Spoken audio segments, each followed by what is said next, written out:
roof of the old pickup in which Evelyn Lewis was nervously tapping her fingers on the steering wheel. She was parked outside a small, one-story house on the outskirts of Houston, gathering her courage for an important conversation. Her father had never approved of her relationship with Jack, and now she was going to have to ask him for help. Evelyn took a deep breath, grabbed a shabby file folder, and sprinted out into the rain.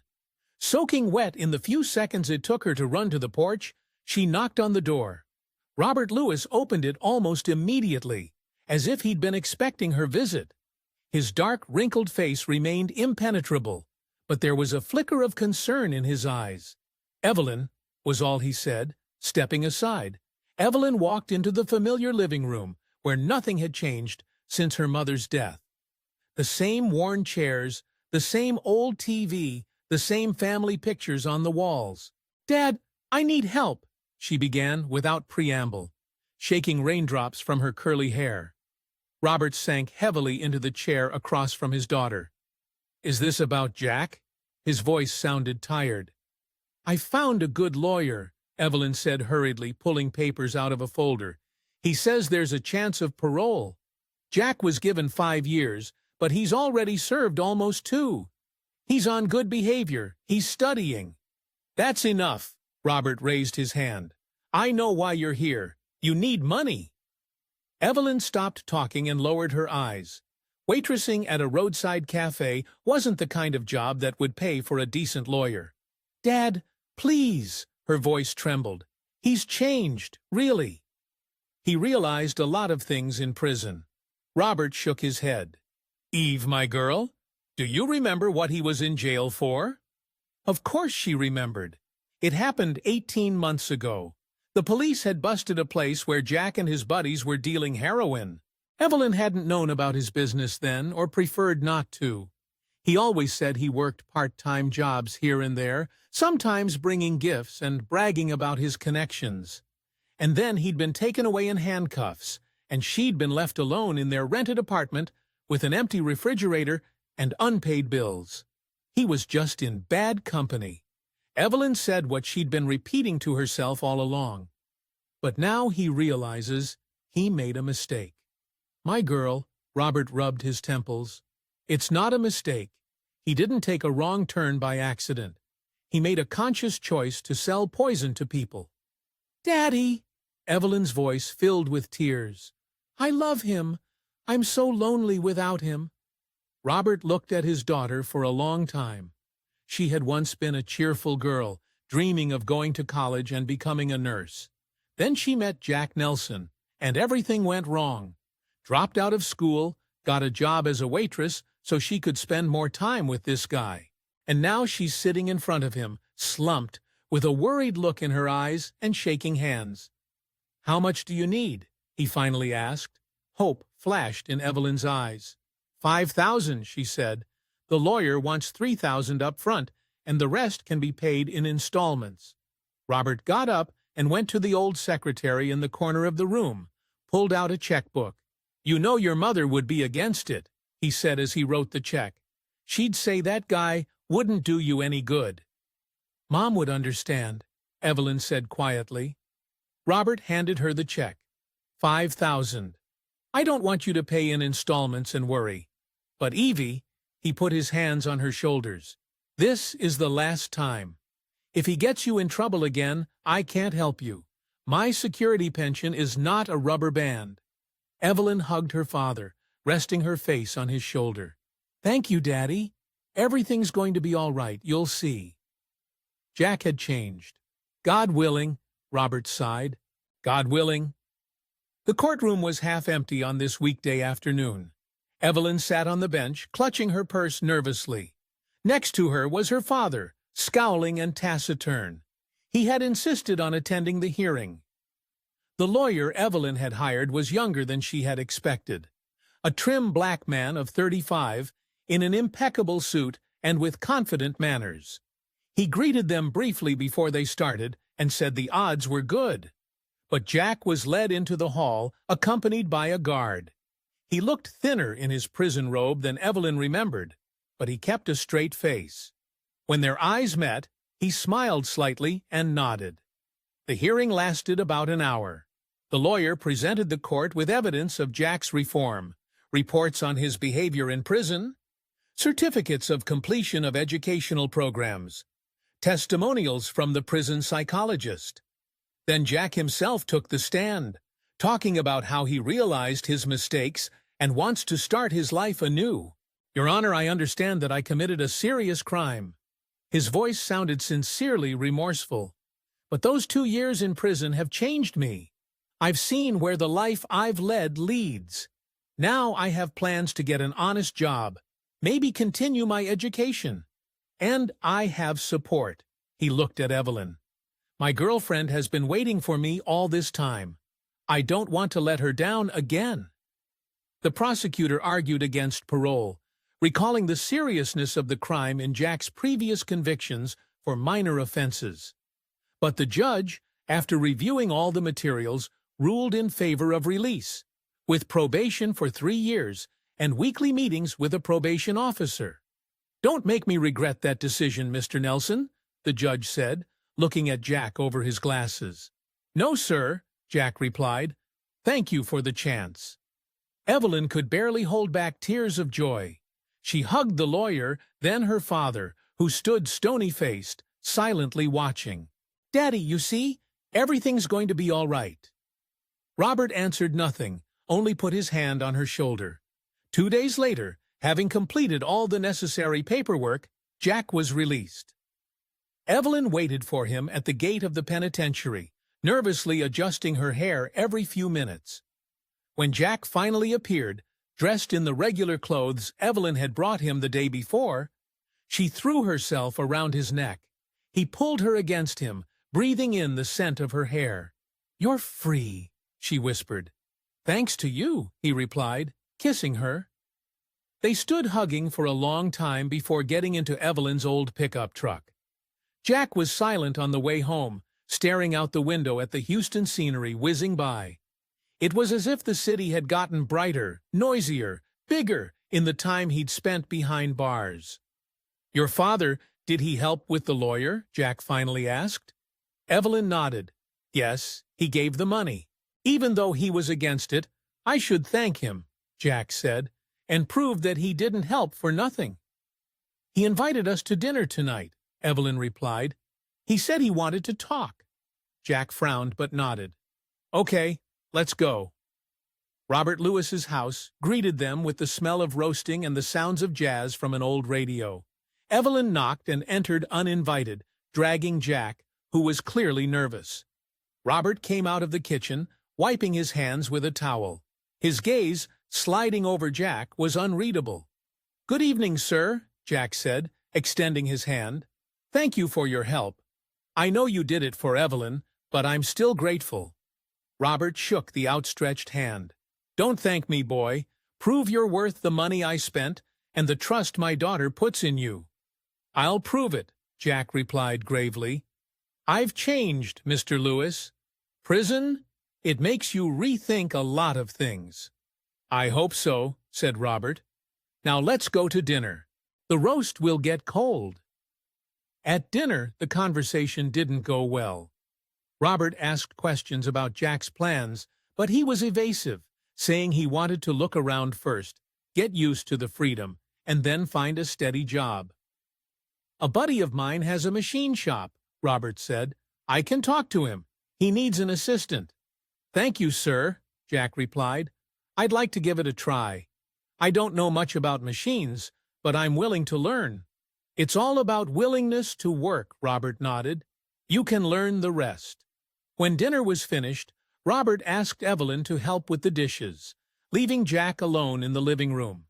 In the kitchen, he said quietly to his daughter, "I hope you're right about him, Evie, but be careful. People don't change as fast and as much as you'd like to believe." "You just don't know him like I do," Evelyn replied stubbornly. "He's a good man, Dad. He just stumbled, and now he'll have a chance to make it right. Outside, God willing.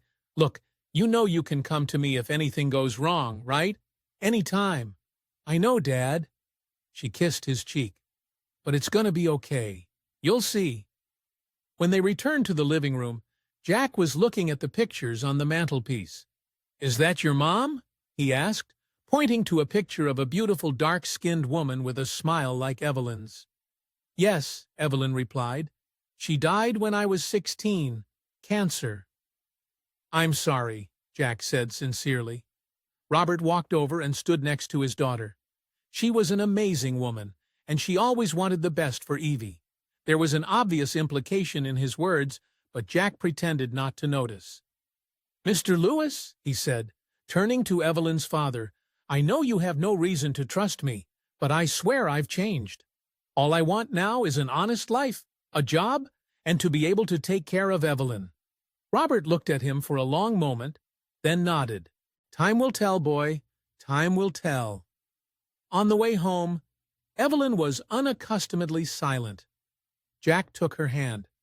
"Hey, everything okay?" "Yeah," she smiled. "I just can't believe you're back, that we're back together again." "Believe it, baby," Jack said, kissing her fingers. "And I'll keep my promise.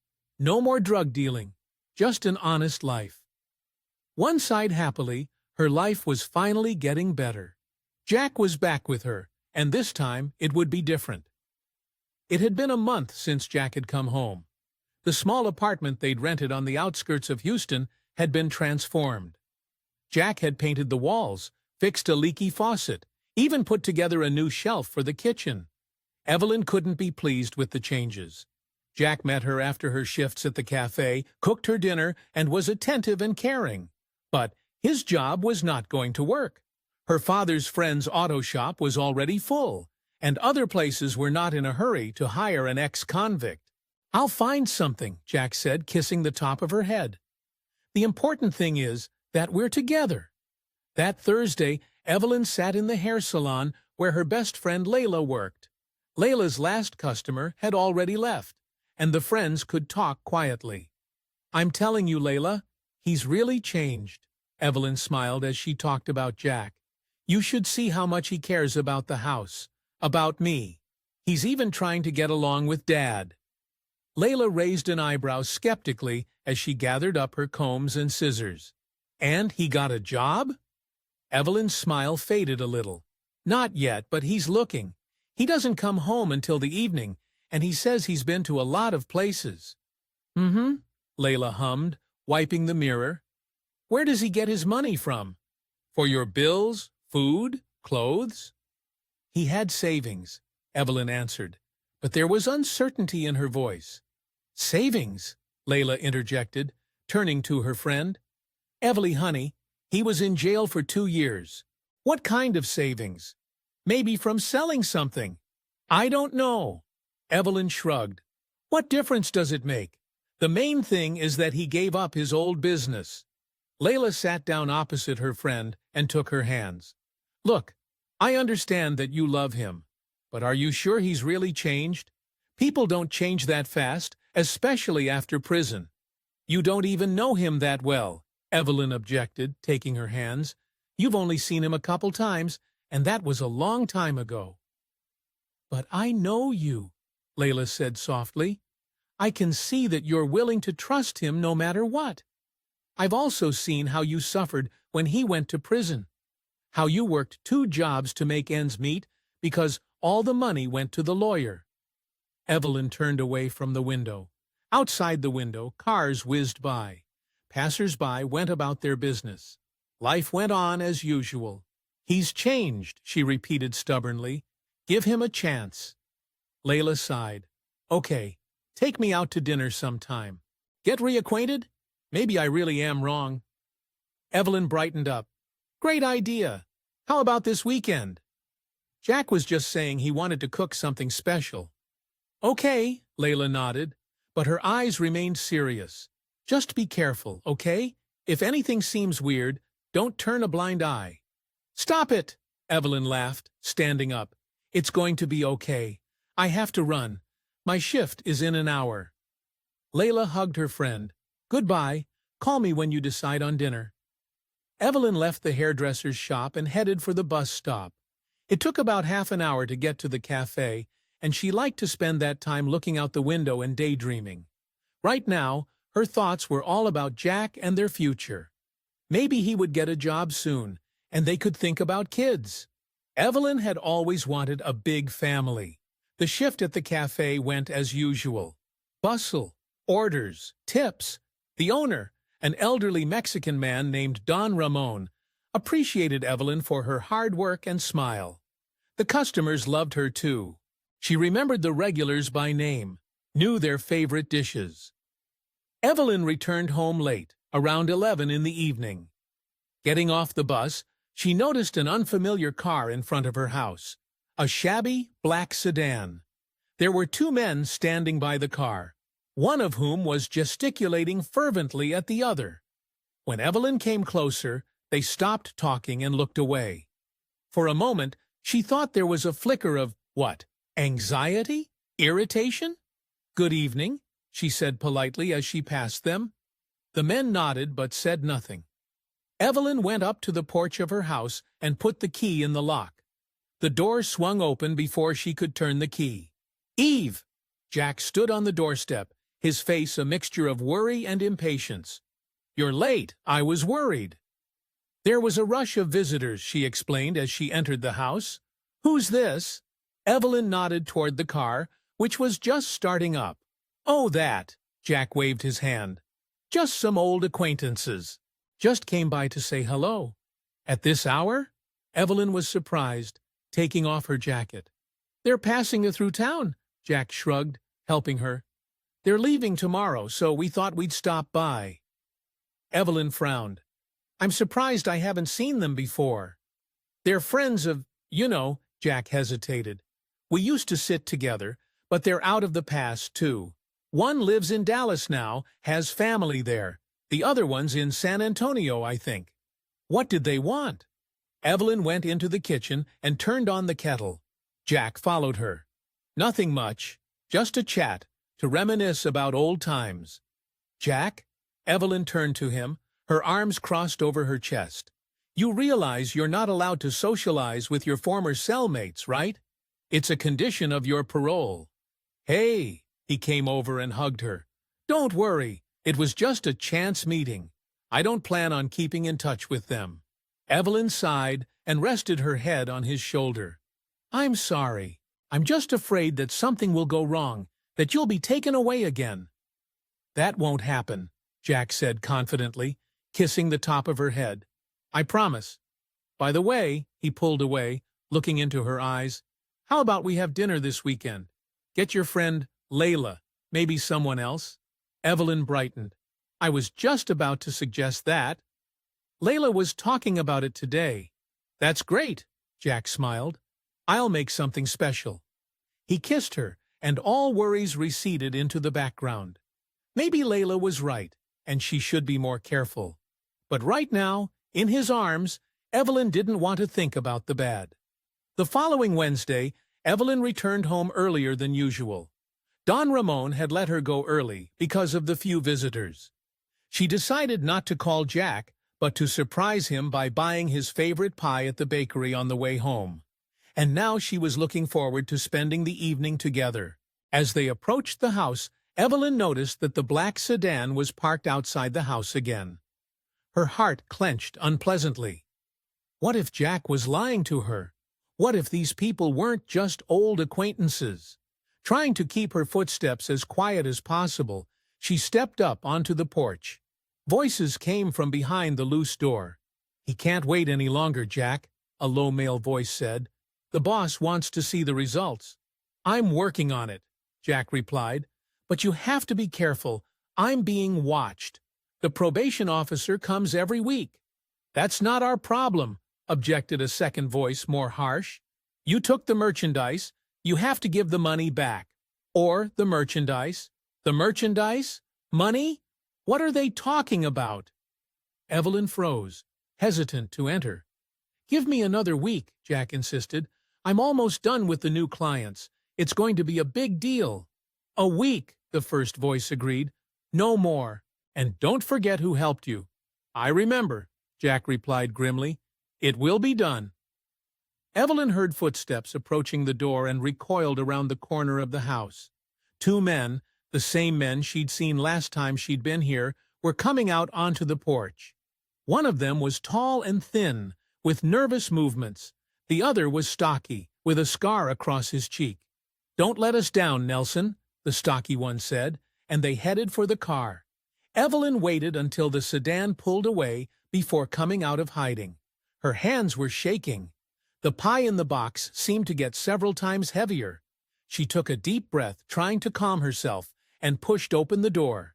Jack stood in the middle of the living room, staring pensively into the space in front of him. When he heard her footsteps, he turned around abruptly. "Eve, you're early today." "Don Ramon, let me go," she replied, trying to make her voice sound normal. "Not many customers." "Oh, I see," Jack smiled. But the smile didn't touch his eyes. "What have you got there?" "Pie." Evelyn walked into the kitchen and put the box on the table. "Your favorite, with apples." "Thanks, baby." Jack followed her and hugged her from behind. "You're the best." Evelyn tensed in his embrace. She wanted to ask about the visitors, about the strange conversation she'd overheard, but something stopped her. Fear? A reluctance to destroy the fragile happiness they'd built? "Did someone come?" she asked, pretending she'd only just noticed the signs of someone else's presence. 2 mugs on the coffee table. Jack hesitated for a moment. "Oh, yeah, the guys came by. The same guys, remember? I told you they're passing through town." "Again?" Evelyn broke free of his embrace and turned to him. "Jack, you promised you wouldn't hang out with them." "Evie, it's not what you think." Jack shook his head. "They're really just old friends. Nothing criminal." "Really?" There was doubt in her voice. "Because I thought—" "What?" Jack asked sharply. "What did you think?" "Nothing." Evelyn turned away, starting to slice the pie. "It's just weird that they come when I'm not home." Jack sighed. "Look, I know what it looks like, but you have to trust me. I've really changed. I don't want to go back to that life. I don't want to go back to prison." "I believe you," Evelyn said quietly, though doubt had already settled in her heart. Jack came over and gently turned her face to his. "Hey, look at me. I love you, Evie. You're the best thing in my life. I will never do anything to keep us apart. Do you understand?" She nodded, trying to smile. Jack kissed her, and for a while the worries receded. They ate dinner, watching TV, talking about their upcoming dinner with Layla. Just an ordinary evening of an ordinary couple. But when Jack fell asleep, Evelyn lay awake for a long time, staring at the ceiling. The words she'd overheard swirled around in her head. Merchandise, money, customers. What could it mean but one thing? Jack was dealing drugs again. And if that was true, they were both in danger. On Friday, Jack announced that he'd found a job. He came home excited with a bottle of champagne. "Can you believe it, babe? I've been hired as a warehouse assistant," he announced excitedly. "I start next week. That's wonderful." Evelyn was overjoyed. "Where? What warehouse? A construction company south of town?" Jack replied, uncorking the champagne. "It's nothing special, but it's a start, and the pay's good." Evelyn threw herself around his neck. "I'm so happy for you." "I've also arranged for our dinner with Layla," Jack continued, pouring the champagne into glasses. "Would Sunday be okay? I'll cook something special." "Perfect," Evelyn smiled. "It's Layla's day off." They clinked glasses, and for a moment everything seemed the same. Jack had found a job. They were planning dinner with friends. The future looked bright and clear. But on Saturday morning, when Jack left to take care of the formalities of his new job, Evelyn decided to do something she never would have done before. She began to search the house. First, she checked his things: jackets, pants, shoes, nothing. Then she checked the drawers of the dresser where he kept his things clean under the bed. Also, nothing suspicious. Evelyn was beginning to calm down, thinking that her suspicions were groundless when in the garage, in an old fishing box, she found an envelope with money. A lot of money. several $1,000s in cash. Her heart raced. Where did Jack get that kind of money? There was only one way he could have earned it. Evelyn hastily returned the envelope to its place and went into the house, feeling the ground go from under her feet. In the evening, when Jack came home, she almost dared to ask him directly, but something in his eyes, some underlying anxiety, stopped her.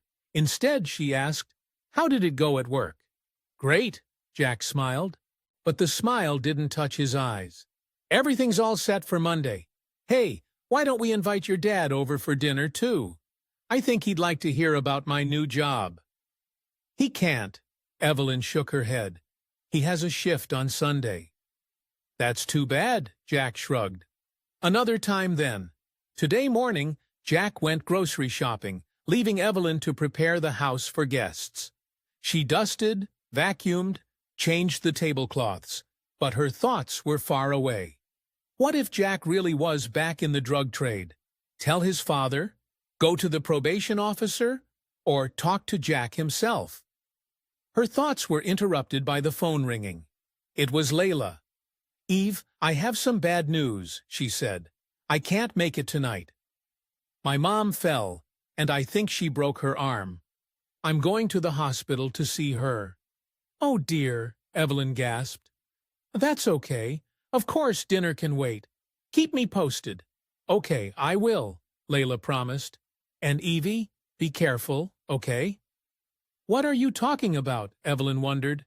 "I don't know," Layla answered after a pause. "Just be careful." After the conversation, Evelyn stood for a while, staring thoughtfully at the phone. Was it just her imagination? Or did Layla's voice really sound alarming? And what did caution have to do with it? Jack returned from shopping and was disappointed to hear that dinner had been canceled. "It's a shame," he said, setting out the groceries. "I was hoping to get to know your friend better." "Some other time," Evelyn replied. "I could call my dad, see if he could stop by after work." "I need," Jack said quickly. "I mean, he'll probably be tired after his shift. Why don't we just hang out?" Evelyn nodded, but something in his hasty refusal made her uneasy. All day, Jack was unusually tense, checking his cell phone often, going out to smoke on the porch. By evening, her suspicions had only increased. "Jack," she finally decided as they sat on the couch in front of the TV, "I want to ask you something." "What is it?" He tensed, not looking at her. "Those people who came over? Are they really just old friends?" Jack turned to her, his face impenetrable. "Why, do you think it's someone else?" "I don't know," Evelyn answered honestly. "I just think you're hiding something."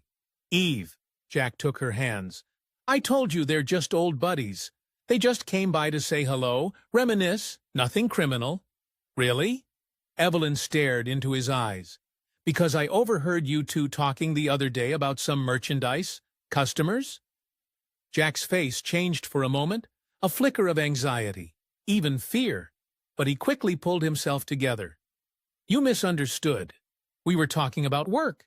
They helped me get a job at the warehouse. They know the boss. The product is building materials. Customers are the companies that buy them." Evelyn really wanted to believe him, but something in his eyes, in the tense line of his shoulders, said otherwise. "Jack, if you're back, if you're doing what you were doing before, you can tell me. We'll figure something out. Baby," he pulled her to him, "I'm not back on drugs. I swear to you, I got a normal job and will live like normal people. No crime." Evelyn nodded, snuggling into his shoulder. She really wanted to believe, but the doubts wouldn't leave her. "You know what?" Jack said suddenly, pulling away. "Let's go to your father's house tomorrow. Let's show him that we're okay, that I kept my word and got a job." "You did?" Evelyn was happy. "Do you want to go to Daddy?" "Of course I do," Jack smiled. "After all, he helped me out. I want him to know that his money wasn't wasted." Evelyn hugged him, feeling her anxieties recede. Maybe she really is wrong. Maybe Jack was telling the truth. But that night, when Jack was asleep, she snuck back into the garage and checked the envelope with the money. It was there. But now it contained more bills. and there, next to the box, was a small bag that hadn't been there before. Evelyn opened it carefully and measured herself inside were small packets of white heroin powder. It had been 2 weeks since Evelyn had found the heroin in the garage, 2 weeks of agonizing doubt and fear. She hesitated to talk to Jack about her find. Something told her it could be dangerous. Instead, she called Layla, but she didn't pick up. She was busy with her mom, who was still recovering from her fracture. Jack started working at the warehouse, as promised. He left early in the morning, came back late at night, sometimes stayed for night shifts. Evelyn tried to believe that things had gotten better. As for the money and the drugs in the garage, maybe they were remnants of a past life. Maybe he really had quit. Thursday night, Evelyn finally got Layla on the phone. "How's your mom?" she asked, pressing the phone to her ear. "Better," Layla answered, "although she's nagging me to fuss around her too much." "How are you? How was dinner with Jack?" "We canceled it since you couldn't make it," Evelyn said. And then she said quietly, "Layla, I need to talk to you in person." There was concern in her voice. "Is something wrong?" "Not on the phone," Evelyn answered quietly, even though Jack wasn't home. "Can you do it tomorrow night?" "Jack's on the night shift. We can talk in peace." "Sure," Layla agreed immediately. "What time?" 8 o'clock. He leaves at 6, so that'll give us plenty of time." "I'll be there," Layla promised. "Just hang in there, okay?" Evelyn hung up the phone and took a deep breath. The decision to talk to Layla hadn't been easy for her. She felt like she was betraying Jack. But then again, hadn't he betrayed her by going back to the drug trade? The next day, Jack acted as usual, kissing her before he left, promising to be back in the morning, warning her that the phone might not work in the warehouse. Evelyn smiled and nodded, trying not to give away her anxiety. She spent the entire day stressed out. Twice, she started to dial her father's number but stopped herself. What would she tell him? That she had only suspicions, no proof. What if she was wrong? At exactly 8 o'clock in the evening, there was a knock on the door. Evelyn opened it and saw Layla in jeans and a plain T-shirt with a worried expression on her face. "Come in," Evelyn let her friend inside. "Do you want some tea?" "Come on," Layla nodded, walking into the living room. "Evelyn, you're scaring me. What's going on?" Evelyn made tea and they sat down at the kitchen table. She told everything about the strange visits from Jack's ex-cellmates, about the overheard conversation, and finally, about the money and drugs found in the garage.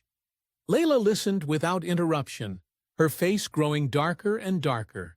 "Jesus, Evelyn," she said at last, "you have to get away from him, now." Evelyn asked bitterly, "To her father's?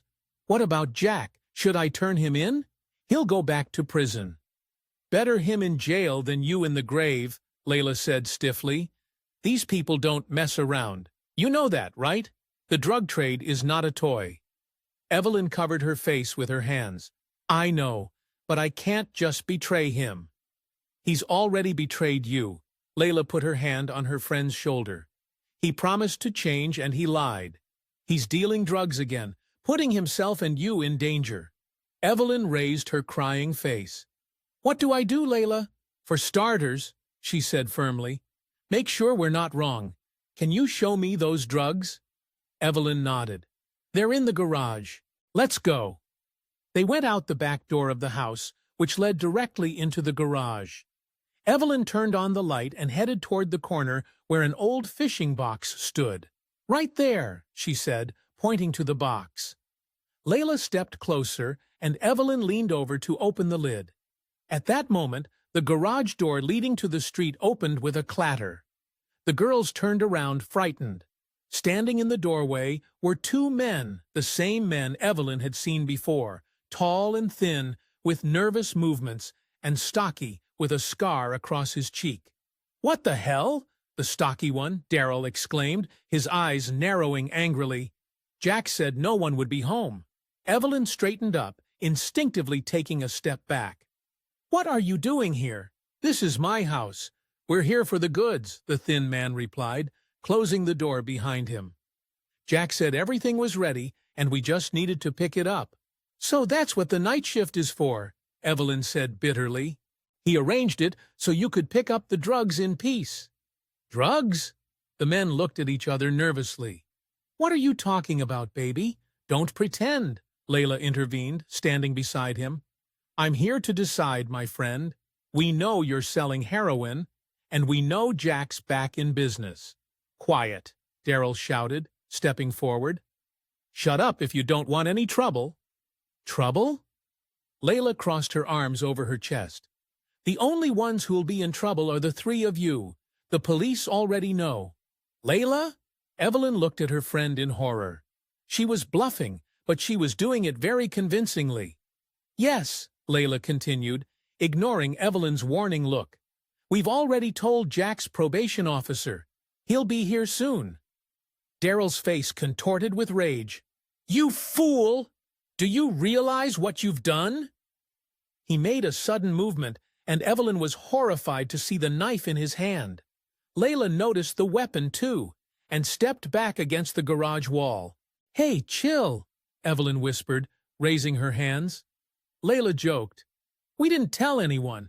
I swear, shut up, yelled Daryl, stepping toward them. You're the reason this whole thing got screwed up. You weren't supposed to be here. Daryl calmed down. The thin man tried to intervene. Let's call Jack first, find out. To hell with Jack, he shouted. It's his fault. He said the house would be empty. Look, Evelyn tried to intervene. We can make a deal. Take your goods and go. We won't say anything to anyone. Of course you won't, Daryl smirked as he continued to advance. Because dead men don't talk. Eve, run! Layla shouted suddenly and rushed to the door leading into the house. Evelyn rushed after her, but the thin man was faster. He grabbed her by the hair and yanked her back so hard that she fell to the floor. Out of the corner of her eye, Evelyn saw Daryl catch up to Layla at the door. No! Evelyn screamed, trying to get up, but it was too late. Daryl plunged the knife into Layla's back. She cried out and fell to her knees, clutching her chest. Daryl pulled the knife out and stabbed her again, now in the neck. Blood spurted onto the garage floor. Layla! Evelyn screamed, trying to break free of the skinny man's grip. God, no! Layla collapsed to the floor, her eyes wide with shock, staring into the void. Daryl leaned over her, checking her pulse, then straightened up and nodded to the thin man. Ready? You're crazy, he exhaled. Why the fuck did you kill her? What did you say? Daryl snarled, wiping the knife on his jacket. Let her go so she could go to the police. We could have. The thin man hesitated, clenching his hands tighter around Evelyn's shoulders. Shit. Now we got a dead body. We have two dead bodies, Daryl corrected coldly, shifting his gaze to Evelyn. We can't let this one live, either. No, Evelyn shook her head desperately. Please don't. I won't say anything to anyone. I swear. Wait, Daryl, the thin man said suddenly. We have to call Jack first. It's his girl. Daryl jerked his shoulder irritably, but he pulled out his phone. Okay, but if he doesn't pick her up in the next half hour, I'll deal with her. Skinny sat Evelyn on an old chair in the corner of the garage and tied her hands with a cord he found on the shelf. She didn't resist, shocked by Layla's death and her own situation. Tears streamed down her face. She couldn't take her eyes off her friend's body in the pool of blood. Daryl dialed the number and put it on speaker. Jack, we have a problem. What's wrong? Jack's voice sounded tense. Your girl and her friend were in the garage when we came to pick up the merchandise. There was a long silence. What? Jack finally said. Evelyn was supposed to be at work. Well, she's not at work, Daryl snapped at him. She's here, and she knows about the merchandise. Don't touch her, Jack said at once. I'll be right there. Too late, brother. Daryl looked at Layla's body. Her friend was already gone. What? Jack sounded genuinely horrified. Daryl, what have you done? What I had to do, he shouted. They threatened to call the cops. What was I supposed to do? I'll be right there. Jack's voice turned icy. Don't hurt Evelyn. Do you understand? Hurry up, was all Darryl replied, ending the call. The minutes that remained until Jack arrived stretched endlessly. Evelyn sat there numb with horror. Her eyes were fixed on Layla's face at the moment of impact. Shock, pain, incomprehension. Her thoughts were confused. She couldn't believe that this was really happening. Jack showed up 20 minutes later, barging into the garage like a hurricane. He froze on the doorstep, assessing the situation. Layla's body on the floor. Evelyn tied up in a chair. Darryl with a bloody knife in his hand. "What the hell, Darryl?" Jack hissed, closing the door behind him. "I told you not to touch her." "She hasn't been touched." He shrugged. "Bye." Jack walked over to Evelyn and squatted down in front of her. "Evie, baby, I'm so sorry." Evelyn looked at him with fading eyes. "You promised, Jack. You promised you'd change." "I know." He lowered his head. "I wanted to change. I really did. But when I came out, those guys were waiting for me. They bribed the judge, Evie. It wasn't your father who helped you get out." "What?" Evelyn couldn't believe her ears. "Your father only gave you money for a lawyer," Jack explained. "They did the rest. On the condition that I go back into business, I didn't have a choice." "There's always a choice," Evelyn said quietly. "Enough talk," Darryl intervened. "What are we going to do about your girlfriend, Jack? And this one?" He nodded at Layla's body. Jack straightened his face hard. "The body needs to be moved out of here. And her car, too. And this one?" Darryl nodded at Evelyn. Jack turned to her, a look of regret in his eyes. "Evie, I can't let you go. You understand that, don't you? You know too much. Jack, please," she whispered. "We can go away. Far away. Start over." "You can't get away from these guys, baby." Jack shook his head. "They'll find us anywhere." "Your father," Evelyn said suddenly. "He'll help us. He has friends on the police force. And I'll be behind bars for 20 years, Jack smiled bitterly, "for drug trafficking and accessory to murder." "Please," the tears ran down Evelyn's cheeks again. "I love you, Jack." He walked over and gently stroked her cheek. "I love you too, Evie. That's why I'm going to make this quick. You won't feel a thing." She realized what he meant and shook her head. "No, Jack, no. It's for the best, baby," he said, pulling a gun out of his pocket.